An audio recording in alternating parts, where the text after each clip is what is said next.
Et puis le collaborateur, bien sûr. Alors j'ai mis collaborateur, ça peut être un ouvrier, ça peut être c'est collaborateur au sens collaborer, donc faire avec. Et pour moi, le collaborateur, c'est considérer qu'il est une ressource. Donc je raisonne moi en entreprise en disant tout est ressource. Et toujours en basculant, quand il y a une charge pour moi, comment je peux l'avoir en ressource. Donc je retourne les choses. Quand il y a une difficulté, qu'est-ce que cette difficulté vient m'exprimer? Donc un retournement par rapport aux situations. Donc si je le considère en ressource, je ne le regarde pas du tout comme une charge, mais je le regarde comme qu'est-ce qu'il va pouvoir apporter. Et qu'est-ce qu'il apporte le collaborateur? Il apporte ses compétences, un savoir-faire, pas toujours complet, mais au moins il a un savoir-faire. Donc partir de ce qu'il a, toujours avec une démarche positive, ça c'est ma démarche d'ensemble. Son savoir-être, parce qu'il apporte une contribution, il est là comme contributeur de la vision, il apporte ce qu'il est. Ses talents. Alors ces talents, je vais simplement un tout petit peu m'arrêter sur les talents, parce que souvent, on ne souligne pas les talents de ses collaborateurs. On fait des demandes et on considère qu'il doit savoir. Or, le collaborateur, il est différent de soi. Et ce qu'il faut, c'est écouter ce qu'il a à nous apporter. Et lui, il ne sait pas où est son talent, parce que souvent, il fait ça parce qu'il par l'habitude. Nous non plus, nous ne savons pas où sont nos talents. Et tout ce qu'on fait par facilité, on a l'impression que les autres, ils doivent pouvoir le faire comme nous. Ce n'est pas le cas. Vous devez être confronté à ça. Donc faire connaître à ses collaborateurs leurs talents, c'est leur dire. Parce que si vous ne leur dites pas, ils ne le savent pas. Et c'est vraiment les talents qui sont à exploiter dans l'entreprise pour qu'ils puissent exprimer le meilleur d'eux-mêmes. Et le talent, souvent, c'est facile pour eux de le faire. Et c'est agréable, et donc c'est une zone de plaisir d'être dans ces talents. Et puis ses qualités, bien évidemment aussi. Donc les qualités, c'est tout ce qu'il va y avoir à mettre en engagement pour mettre l'humain au cœur de l'entreprise. C'est les compétences et les savoir-faire à valoriser. Ça ne veut pas dire, quand je dis valoriser, il faut dire les choses aussi. Quand les choses ne sont pas faites, c'est-à-dire, mais qu'est-ce qui ferait qu'ils apprennent? Alors là, il y a le rôle du transmetteur, du chef d'entreprise, à transmettre les éléments pour que le savoir-faire s'accroisse et que la personne ait tous les éléments pour exercer l'activité pour laquelle il est dans l'entreprise. Le savoir-être, c'est pareil, ça s'apprend aussi. Donc pour moi, pour toutes ces choses-là, le talent, c'est de connaître. Les qualités, c'est personnel. Donc ils viennent dans l'entreprise apporter leur contribution. Ils sont ressources de ce qu'ils sont. Et puis les défauts aussi. Alors j'ai laissé un tout petit peu de temps pour apparaître les défauts. Les défauts, c'est ce qu'on a moins de talent à faire. Mais ils existent. Simplement, si vous insistez dans l'entreprise sur les défauts, vous freinez l'entreprise. Si vous insistez sur les talents, les défauts prennent moins de place. Et finalement, la personne qui est comme dans ses talents, le défaut ne vient pas apparaître. Alors si les gens sont sur leurs défauts, ça se corrige aussi. Quelqu'un, quand on vous demande, alors que vous êtes droitier, d'écrire de la main droite, tout va tout seul.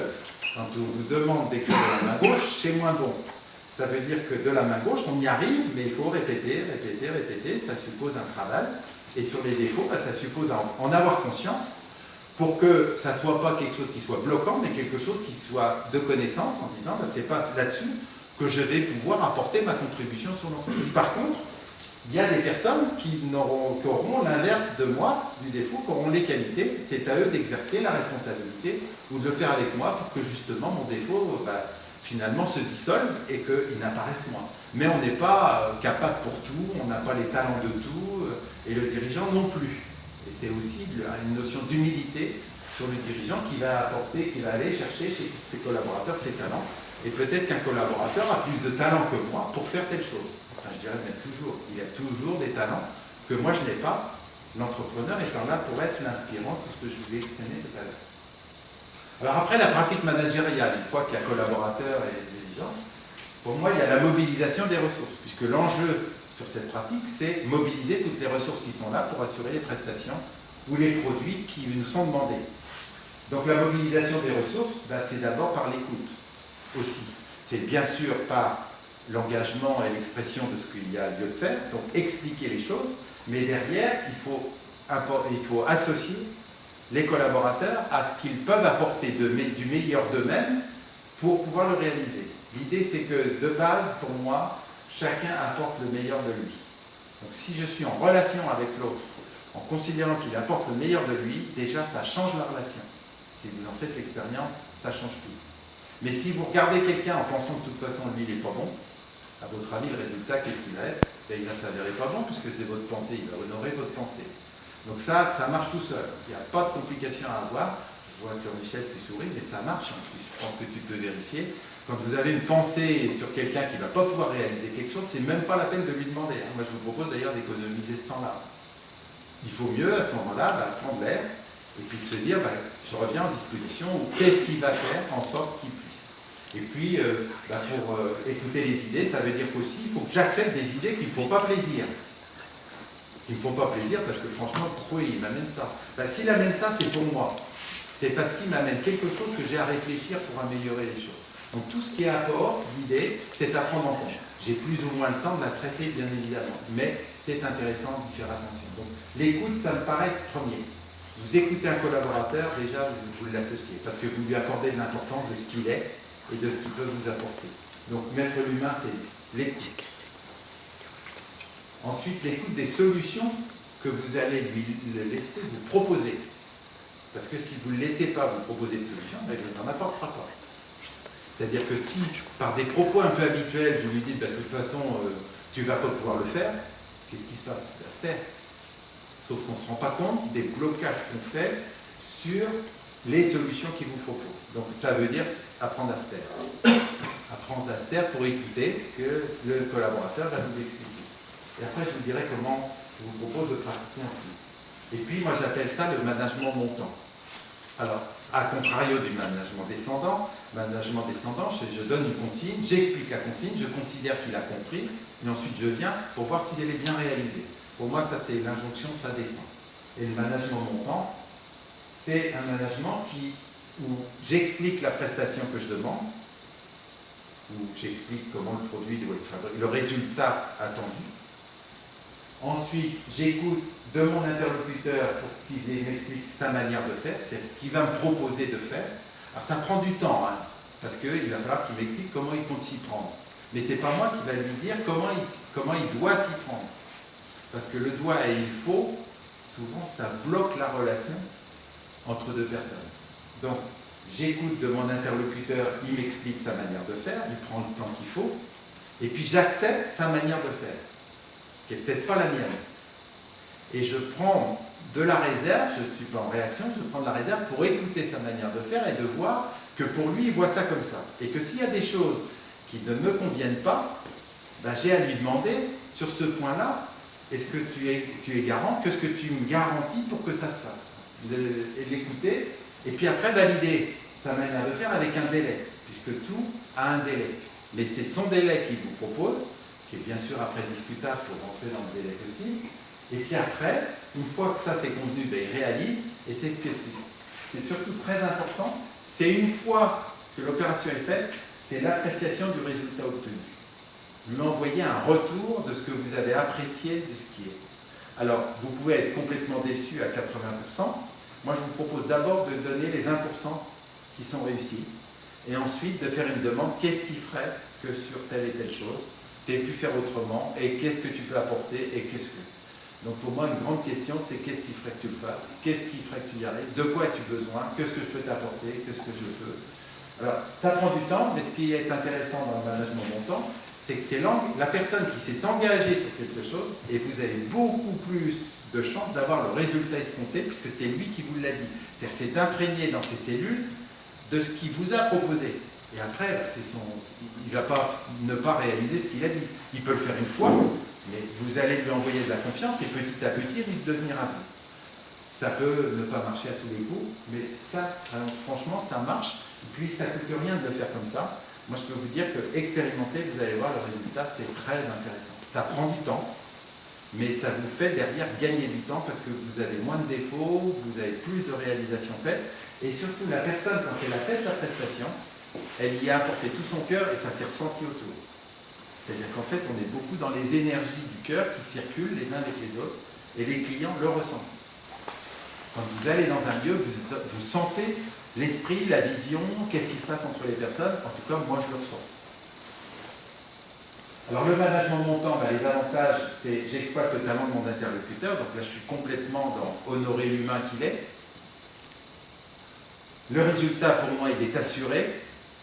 Donc à vérifier si c'est 100%, mais de toute façon, vous imaginez que la personne s'est engagée, il a plus de chances de tenir son engagement. Et mon interlocuteur est satisfait, parce qu'il a été pris en compte, et on a considéré qu'il avait quelque chose à apporter dans l'ouvrage qu'il avait à réaliser. Les incidences, parce qu'il y a une incidence, c'est que je prends le temps de faire le processus. Donc ça prend plus de temps, ça on est d'accord. Mais derrière, il y a des temps gagnés, parce qu'une fois que l'habitude est faite d'écouter, la personne vient tout de suite en solution, plutôt que d'attendre qu'elle puisse vous dire. Donc en fait, après derrière, c'est une mécanique qui se met en place, rien que par vous, parce que les gens vous connaissent et puis ils savent comment vous faites. Donc automatiquement, quand ils arrivent, quand vous leur expliquez quelque chose, ils sont tout de suite en formulation de proposition. Donc en fait, le phénomène s'accélère une fois qu'il est mis en place. Mais ce n'est pas un phénomène habituel dans notre société, puisqu'on est souvent dans l'injonction, dans l'assistance de c'est pas normal, c'est pas moi, c'est l'autre. Quand c'est pas moi, c'est l'autre, ça c'est archi faux. C'est toujours moi qui suis responsable de ce qui se passe. Si l'autre, il n'est pas coopératif avec moi, c'est de mon fait, c'est pas de son fait. Lui, il est ce qu'il est. Si je veux être en relation avec lui, ça ne dépend que de moi. Ça dépend que de moi, de l'écouter et de me mettre en face. Maintenant, je ne vais pas travailler avec tout le monde, mais je vais travailler avec ceux avec lesquels je suis en relation et avec lesquels il y a quelque chose à faire. Alors, après, il y a l'erreur qui est possible. Donc, l'enjeu, c'est d'apprécier l'erreur et d'apprécier l'erreur de façon partagée, mais pas de jugement. Le jugement, vous savez, ça ferme. Ça ferme, ça se met en colère, ça fait conflit, ça perd une énergie considérable. Alors que l'erreur est possible, moi j'en fais, mais simplement c'est que ce que je fais avec mon erreur. Si je l'accepte tout de suite, si je l'accueille, à ce moment-là je peux la transformer. Et je demande à mon interlocuteur des propositions de correctives.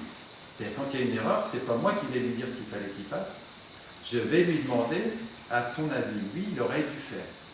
Donc c'est ça qui fait qu'il y a un changement, et puis après, je valide ses propositions, ce qui fait comme c'est encore lui qui propose la solution, ça veut dire qu'il y a des chances que la fois d'après, il la recommette pas. Maintenant, s'il la commet la fois d'après, je ne vais pas porter un jugement, mais je vais retravailler avec lui, qu'est-ce qui ferait que tu le fasses? Toujours, qu'est-ce qui ferait que tu le fasses? Et puis effectivement, si au bout de 5 fois, il fait toujours la même erreur, c'est que c'est peut-être pas le métier qu'il doit faire. C'est qu'il y a quelque chose qui ne colle pas. Il n'est pas dans son savoir-faire parce qu'il ne faut pas penser que ça marche à tous les coups. Bon, au bout de 2 fois, c'est qu'il y a sans doute un blocage, alors qui est lié à quelque chose d'autre, et parfois qui est lié à quelque chose d'extérieur à l'entreprise, qui est lié à un état de santé personnel, qui est lié à un souci personnel chez soi, où on a un blocage, on a une angoisse quelque part qui fait que ça bloque. Mais si vous écoutez, vous allez pouvoir l'identifier. Ça ne veut pas dire que vous devez pardonner, ça ne veut pas dire... Mais ça veut dire qu'est-ce que vous faites avec tout ça, quoi. Si la personne n'est pas capable de le faire, qu'est-ce que vous faites avec? Il faut faire vraiment un échange ouvert pour se dire peut-être que cette fonction-là, tu ne peux plus l'occuper, et qu'est-ce que tu ferais autrement? Et appeler aussi la solution sur laquelle vous pouvez contribuer. Moi, vraiment, j'ai une croyance forte, c'est qu'on est tous faits pour faire quelque chose, et quand on n'est pas bien quelque part, les laisser dans le pas bien, c'est les mettre en colère, c'est faire ce qu'on a autour de nous, c'est la violence, c'est tout ce qu'il y a, de la difficulté de comprendre les uns et les autres. Et donc, c'est la mise en confiance, c'est la reconnaissance de ses capacités. Donc, même quand il y a une erreur, c'est lui qui peut apporter des propositions de solutions. Et bien sûr, vous les validez, parce que si vous ne les validez pas, vous n'avez pas le retour. Il y a vraiment à chaque fois l'alliance entre celui qui donne les consignes et celui qui les réalise. Alors en résumé, ce que j'écris, c'est l'entreprise, c'est comme un endroit d'apprentissage du vivre ensemble. En fait, on ne fait que ça. Alors les uns en faisant des canalisations d'eau, les autres en faisant de la musique, l'autre en vendant des voitures, le troisième, mais on n'est que là, on n'est que dans du faire ensemble. Et donc, je pense que c'est vraiment un endroit d'apprentissage. Et moi, c'est comme ça que je le considère. Et moi, je suis dirigeant, j'ai à apprendre des choses.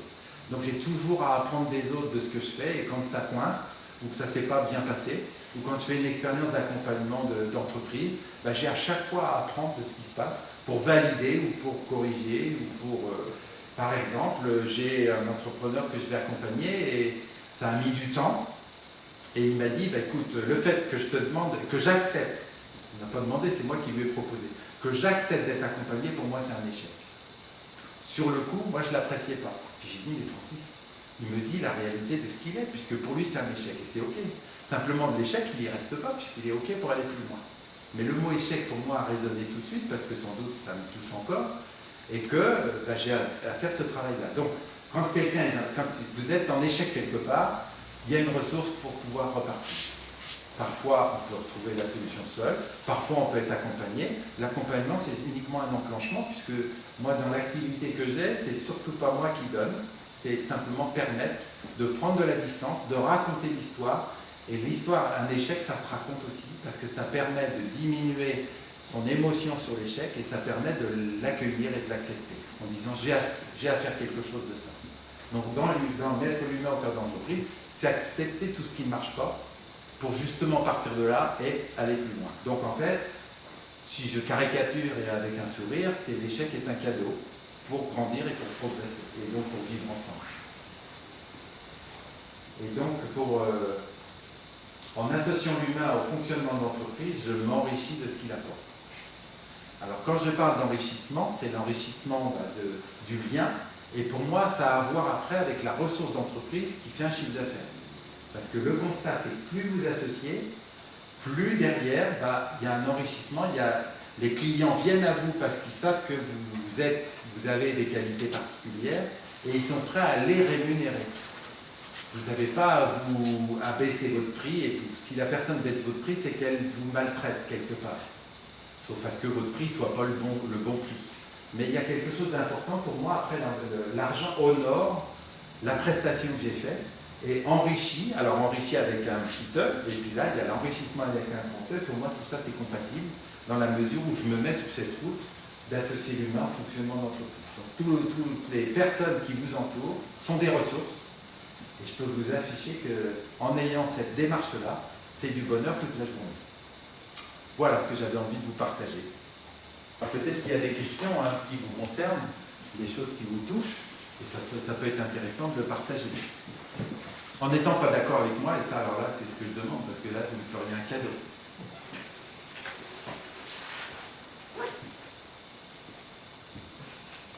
Moi je suis d'accord avec toi. Et alors tu le pratiques. Je le pratique. Et qu'est-ce qui est... que tu m'as dit, que je trouve intéressant, c'est que moi pendant un certain temps, j'avais du mal à avoir des clients qui me respectaient.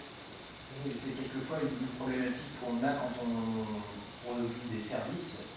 Et quand j'avais une vingtaine d'années, quelquefois, je tombais sur des gens qui essayaient de profiter de mes talents, entre guillemets, de créateur, justement, et sans avoir à en payer le prix. Et c'était une difficulté particulière pour moi, parce que c'est vrai que quand on s'adresse à quelqu'un qui a des talents artistiques, pour moi c'était la musique, la vidéo, ce genre de choses, c'est un vrai problème d'associer ça avec une valeur argent, parce que les gens pensent que vous amusez en produisant du contenu, par exemple. Voilà. Et c'est une problématique récurrente. Chez les producteurs de vidéos, il y a même un site dédié à ça, qui est dédié à toutes les inepties que les gens peuvent entendre quand ils produisent quelque chose, un contenu de caractère artistique, et qu'ils ont en face d'eux quelqu'un qui ne comprend pas que ça a une valeur, c'est pas juste de l'amusement, c'est pas juste un amusement. Et c'est une problématique effectivement récurrente. Et moi j'ai appris à faire avec, je ne saurais pas dire comment, précisément. Ben on peut y aller là-dessus, parce qu'en fait, c'est la valeur que vous estimez de ce que vous apportez à l'autre. Si vous estimez que ça ne vaut pas grand-chose parce que vous n'avez pas beaucoup de confiance en vous-même, vous vous laissez acheter au prix que l'autre veut acheter. Et puis vous n'êtes pas bien traité dans votre talent. Si par contre il y a une valeur que tu émets, à ce moment-là tu fais une proposition de prix et la personne elle se situe par rapport à la proposition qui est faite et pas par rapport à rien. Parce que s'il n'y a rien, la personne elle va vous braver. Et donc en plus de ça, comme c'est un secteur dans lequel il y a des gratuités, il y a tout ça, la différence entre les uns et les autres elle ne s'affirme que parce que toi tu demandes et par rapport au résultat attendu par rapport à ce que tu proposes. Mais il faut que la promesse du résultat attendu, tu en aies bien conscience et que tu l'envoies de ce que tu es par rapport à la personne qui est en face de toi. Alors ça moi j'ai compris avec le temps, en fait, parce que c'est quand même 46 ans aujourd'hui, donc voilà, à 25 ans, tu es dans une situation où tu n'as effectivement pas conscience forcément de la valeur que représente ton travail, et que représente le travail de tes collaborateurs. Il ne s'agit pas que ça, parce que moi j'avais... on était par exemple sur des spectacles où on était 10. Il y a quelque chose, il y a 10 personnes qui vont travailler sur ça. Et ça arrivait que des gens nous contactent pour faire un spectacle en nous disant on a 500 euros. Bah oui. Bah, qu'est-ce que tu Une leur réponds? personne, 500 euros, ça fait 50 euros par personne. Ça paye même pas l'essence pour déplacer le matériel, etc. Donc c'était à cette époque-là, c'était compliqué parce qu'on était tous jeunes et il n'y en avait pas un qui avait l'expérience pour dire on attendait les gars, il faut juste faire comprendre à cette personne-là qu'elle se trompe d'une certaine manière parce que voilà, elle cherche quelque chose d'autre que ce que nous. Oui, ou alors on peut l'aider à réfléchir sur son intention. Oui, peut-être. En te demandant une prestation, qu'est-ce qu'elle attend de cette prestation pour elle-même? Donc moi je le pratique beaucoup ça. C'est qu'est-ce que la personne va attendre. Donc si la personne attend d'aller mieux, d'avoir un développement, bah, quel est ce développement? Donc l'aider à aller identifier le développement et après se situer comme ressource pour ce développement. Et la musique comme ressource pour la démarche, à ce moment-là, ça reprend toute sa place. Mais souvent, les gens, comme ils ne savent pas ce qu'ils veulent, quand vous avez une demande confuse, vous ne pouvez pas faire une réponse juste. Il faut aider la personne à avoir une demande claire, qui est valorisée, avec un résultat attendu. Et quand le résultat, on y est, eh ben c'est bon. J'accompagne une personne de profession libérale qui me dit sur le développement, ben moi je voudrais couvrir mes charges. Donc il est déjà pas en ressources. Bon, il est dans un métier où on parle de charges aussi et tout, c'est pas étonnant. Vous voyez, les charges de taxi par exemple, vous vous rendez compte, c'est catastrophique. C'est pour ça qu'ils ont eu Uber pour les secouer un peu, pour les remuer. Parce que maintenant ils sont ressources tous les taxis, notamment ceux de Dieppe, dont je salue Jean-Marie. Voilà. Donc après on est ressources. Mais ça veut dire que quand on se situe comme ressource, et bien à ce moment-là, on peut valoriser la prestation pour permettre à l'autre d'atteindre le résultat. Mais bien souvent, les gens ne savent pas quel est l'objectif. Donc tout l'enjeu dans l'apprentissage de création d'entreprise, ben, c'est quel est l'objectif. Et il faut mettre un objectif chiffré. C'est compliqué. Mais c'est important de prendre le temps de le mettre. Et quand l'objectif il est fixé, ben, à ce moment-là, les énergies, la vision, tout ça, ça commence à prendre son sens. Et à ce moment-là, ça commence à s'organiser de la valeur de ce qu'on apporte. Et puis il faut le tester aussi. Je pense qu'un des éléments dans Maître l'humain, j'ai placé ça collaborateur. Mais vos clients sont des humains aussi. Hein. Et le client, s'il est pris en compte parce qu'il est ressource pour vous, ça change tout. Un client, c'est une ressource. Un fournisseur, c'est une ressource. Et pour aller un petit peu plus loin, l'État est une ressource. Quand vous payez l'impôt, c'est une ressource. Vous êtes d'accord? Vous sentez que vous payez une ressource dont vous avez besoin. Bah, oui, en fait. Pas toujours. Hein. Bah, vous en avez besoin parce que les routes, parce que l'infrastructure, parce que. Mais simplement, c'est pas vendu, ça, entre guillemets, hein, au niveau de communication. Alors qu'en fait, l'État est une ressource. Il est tout le temps en train de se plaindre, en train de j'ai pas d'argent, j'ai pas machin. Bah, quand j'ai pas d'argent, je suscite pas l'envie de faire avec. Hein. Or, quand je me donne les moyens de l'avoir, et à ce moment-là, je suis dans l'émerveillement, dans la réjouissance, dans l'abondance de tout ce qui va m'arriver. J'aimais beaucoup animer un petit déjeuner de Réseau Entreprendre sur comment générer l'abondance financière en entreprise. À votre avis, comment générer l'abondance financière en entreprise? Vaste question. C'est vaste question. Ben, c'est donner envie à des clients de vous acheter. Mais si vous ne donnez pas envie, mais si vous n'en parlez pas, puis vous attendez qu'ils viennent à vous, vous pouvez attendre longtemps. Or, il faut en parler. Il faut en parler, il faut faire connaître, il faut diffuser. Aujourd'hui, on a les réseaux sociaux, il faut diffuser vos talents. Et puis alors ici, sur le territoire, on a tout ce qu'il faut, hein, on peut y aller. Hein. Donc si on diffuse les talents, les gens vont venir à vous. Je travaille avec un commerçant, on a échangé ensemble sur comment vendre un peu davantage. Alors il était sur, je vais développer sur Facebook, je vais avoir un site internet, je vais développer, etc. Et puis la personne qui devait lui faire ça, elle a dit, attends, je crois, Francis, que tu t'en veux. Et moi je lui ai dit, ça ne sert à rien. Ce qu'il faut, c'est déjà, comme tu accueilles, tu sois déjà aimable et que tu aimes les personnes qui rentrent. Et puis quand ils rentrent, tu ne leur vends pas un panel qu'ils ne veulent pas, mais tu leur dis, tiens, j'ai goûté tel produit aromatique, franchement, je me suis... Et bien d'un produit, au lieu de faire je sais pas moi, 20 € de panier, il en a fait 40. Et après, les gens l'embrassaient. Je lui ai dit, tu ne trouves pas que c'est bon pour toi? Donc il a développé le chiffre uniquement en prenant de la considération par rapport à ses clients. Alors quand il n'est pas bien, il va dehors, il prend, et puis il se remet dans des conditions différentes. Parce que si vous démarrez la journée et que vous n'êtes pas dans l'énergie, c'est pas bon. Il faut aller faire un tour, il faut aller courir. Mais ce n'est pas la peine d'aller dans vos entreprises avec la tête à l'envers. Là, vous secrétez l'inverse de ce qu'on a évoqué. Hein. Il vaut mieux ne pas être avec les collaborateurs quand vous êtes comme ça. Pas la peine. Pas la peine d'y aller. il vaut mieux aller prendre la mer. Alors ici, on a toutes les ressources d'environnement, parce qu'il suffit d'aller voir la mer, et puis là, on a tout ce qu'il faut. Mais le problème, c'est la valeur de la prestation que j'apporte. Donc c'est l'estimation de la valeur. Alors après, ça se compare avec ce que les gens sont prêts à payer pour la prestation que vous apportez. Mais il faut, souvent, je mets ça avec qu'est-ce que la personne va obtenir pour elle de bon de la prestation que vous apportez. Et à ce moment-là, tout est en phase. Quand il achète une voiture, c'est ça. Qu'est-ce qu'il va faire de la voiture électrique que je vous propose? Et s'il est là-dedans, eh ben on l'amène à une autre démarche avec soi. Et c'est pas courant, mais c'est pour moi la vraie démarche pour ne pas être acheté à n'importe quel prix. Si je réponds à la question. Est-ce qu'il y a d'autres observations où vous me prenez pour un utopique? Et c'est tout à fait oui. Alors là, c'est plutôt du management gagnant, le droit à l'erreur, etc. Sur des structures de plus complexes, on va rajouter un autre site important, deux même, les épargnes. Oui. Du courage aussi, parce que lorsque on a du pyramidal dans un sens ou dans l'autre, d'ailleurs, il y a plusieurs services, plusieurs choses que les managers, oui, dans cet état d'esprit, ouais. sinon ça donne rapidement. L'exemplarité est de mettre en haut.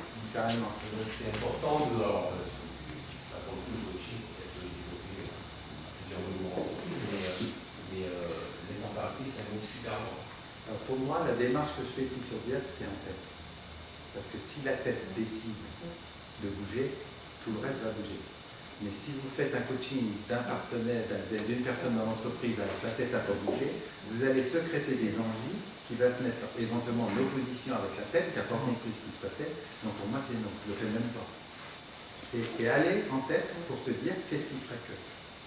Et qu'est-ce qui ferait qu'avec mes collaborateurs. Alors l'enjeu aussi, c'est de passer du temps avec eux. Là, je suis sur un projet de festival de l'école de la vie, là, sur Dieppe. Et puis, quelle est l'intention? Qu'est-ce qu'on a envie? Alors, l'intention au début, c'était l'éducation. Je dis, c'est simplement l'éducation, on se retrouvait entre des gens d'éducation, moi, c'est pas mon truc. Mais par contre, il me semble qu'on doit éduquer, au sens, avec un grand E, tous ceux qui sont là, à une autre manière de faire, par rapport au monde, sur la nourriture, le soin, enfin tout ça, il y a quelque chose d'autre à mettre en place et on a un territoire pour ça. Mais il faut se mettre d'accord sur l'intention. Ça veut dire qu'il faut accepter de réunir des gens, de les écouter pour que chacun exprime ce qu'il entend comme intention par rapport à ce qui a été exposé. Et puis prendre le temps de se mettre d'accord. Une réunion, deux réunions. C'est pas prêt, on en fait une troisième. Et au moment où c'est prêt, et bien à ce moment-là, après, vous gagnez un temps fou parce que tout le monde est prêt à donner de soi. Et c'est pas une question de rémunérer ou bénévole ou machin, c'est une question d'énergie, d'avoir envie. Alors je n'ai pas évoqué ça, mais avoir envie d'avoir envie. Il faut transmettre l'envie, quoi. L'envie de donner envie de venir vous voir, l'envie de venir vous écouter, l'attention que vous portez à l'autre en disant tiens j'ai envie, c'est vraiment l'envie de partager, quoi. Et l'autre va m'apporter quelque chose. Et quand ça coince, il est là pour m'apporter aussi quelque chose. Quand j'ai un bon client qui m'empoisonne, attends, qu'est-ce qu'il vient de dire? Prendre un temps de réflexion, ne pas répondre tout de suite, la qualité des mails que vous envoyez aussi, des demandes positives par mail, des demandes directes. J'aimerais vous rencontrer à tel moment, voilà, vous avez une réponse. Si vous dites, voilà, quand vous aurez le temps, vous allez me répondre, qu'est-ce que vous pouvez avoir comme résultat, votre avis? C'est la demande que vous avez faite, c'est tout, donc pas de réponse. Donc quand vous faites des demandes confuses, vous avez des résultats confus. Quand vous faites des demandes claires, vous avez une réponse claire, positive ou négative, mais vous avez une réponse. Et moi, je peux vous affirmer que bien souvent, quand vous envoyez du cœur, ça revient. Et les projets d'entreprise, le développement, il est, si c'est pertinent, s'il y a une communauté de gens qui ressemblent bien, s'il n'y a pas un obstacle. Le banquier, bien souvent, il est un obstacle pour vous nous interroger. Hein. Parce qu'il y a quelque chose qui n'est pas forcément équilibré, et puis il y a peut-être quelque chose à faire bouger. Moi, l'expérience que je me souviens, c'est Quel Job. Je ne sais pas si vous connaissez le site Quel Job pour faire du recrutement.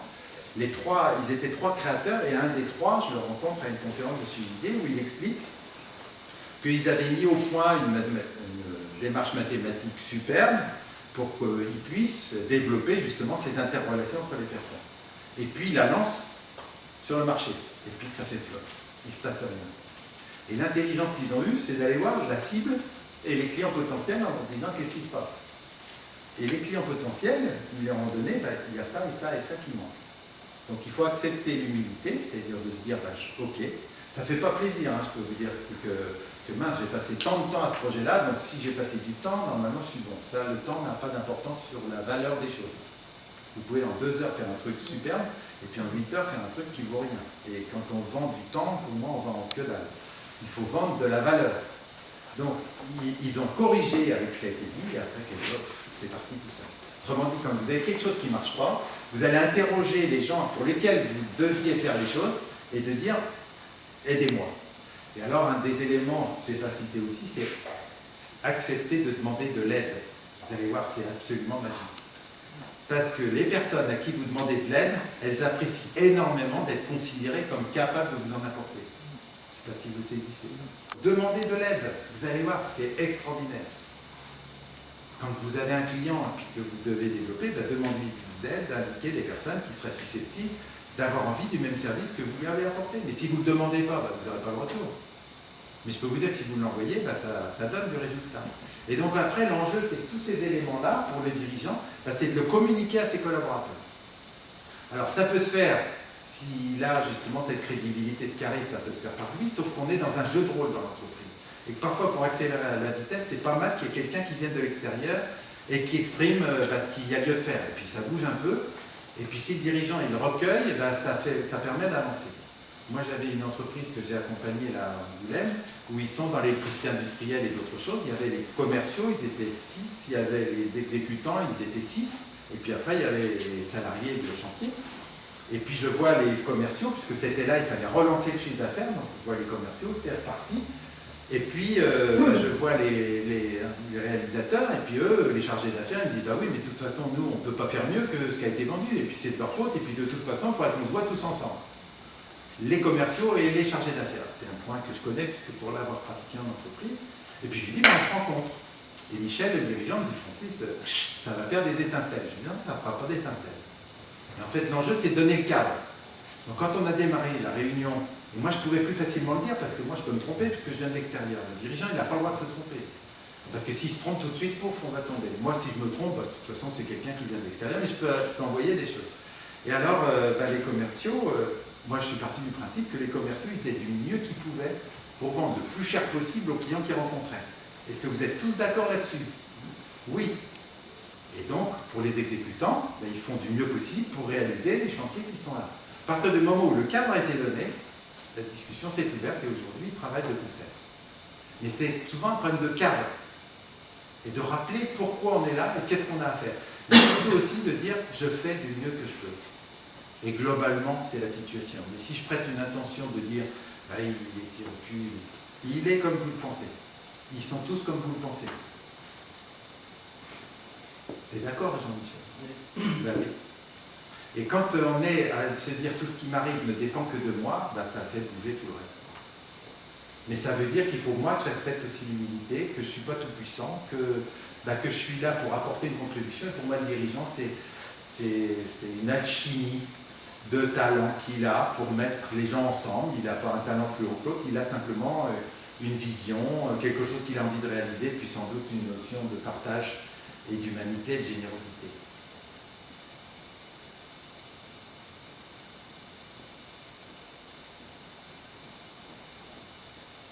Mais surtout, il faut d'abord écouter. Alors, je regarde Jean-Marie qui est tout au fond.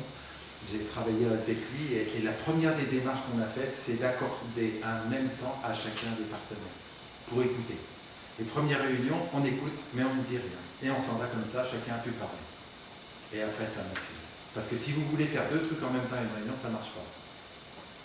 On se souvient de ce qui m'a dérangé, alors que là, chacun a pu s'exprimer, puis ils ont dit, c'est la première fois qu'on a pu se parler. On a pu s'écouter simplement. Vous savez que dans l'écoute, quand j'interviens dans ce que l'autre m'exprime, j'écoute plus. Si quand la personne me raconte son histoire de vie, par exemple, à un moment je l'interromps en disant oui, moi ça me rappelle quelque chose, etc., je l'écoute plus au moment où j'interviens. Et puis pour l'autre, c'est pas forcément agréable. Donc je peux vous dire que si vous pratiquez l'écoute forte, et puis si vous acceptez dans un échange de vous taire et que l'autre vient à vous, il va vous raconter tout, il va tout vous apporter sur un plateau. C'est pas en termes commercial, Thierry. Il suffit d'aller voir le client, frapper à sa porte, s'intéresser à lui, puis après vous amenez les commandes. C'est pas du premier coup. Mais finalement, ça vient avec un grand sourire et puis surtout avec compétence, hein, parce que derrière, il faut tenir les engagements qu'on prend. Le savoir-faire, il est indispensable. Hein. S'il n'y a pas de savoir-faire, tout ce que je vous raconte, c'est pas la peine. Hein. Autrement dit, quand vous recrutez des personnes, il y a le savoir-faire, mais il y a aussi le savoir-être, et ça, c'est vous qui le ressentez. Quand vous sentez qu'il y a quelque chose qui ne va pas aller, il ne faut surtout pas aller plus loin, il faut accepter que ce n'est pas le moment, ce n'est pas la bonne personne, qui ira à un autre endroit où elle sera la bonne personne. Voilà.